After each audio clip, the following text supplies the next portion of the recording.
بسم الله الرحمن الرحيم وإذ جعلنا البيت وياد قصو چوغرزو من بيت الله مثابة للناس زائد ثواب د پار د خلقو و امنا و زائد امنا واتخذوا نسي من مقام ابراهيم د زائد ابراهيم عليه السلام نا مصلى زائد منزو وعدنا ودوا غست منغا الى ابراهيم د ابراهيم عليه السلام نا و اسماعيل عليه السلام نا ان طهر بيتيا دا چې پاک کوي کور زما للطائفین د پر طواف کوونکو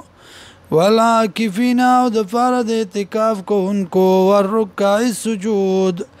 او د پر د رکوع کوونکو د پر د سجدي کوونکو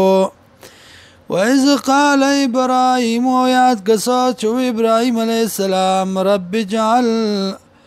اے رب زما وګرځه هاذا بلدن دا خار د مکه امنن امن والا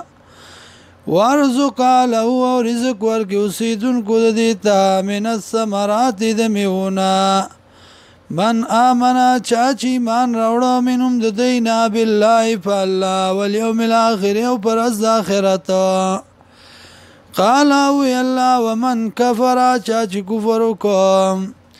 فومتیو نظر دی چې ساکا ورکم دلرا قلیلا لگا ثم اضطروا بیا براکا گم دلرا الى عذاب النار عذاب دورتا وبئس المصير او بد زید ګرځېدو دیم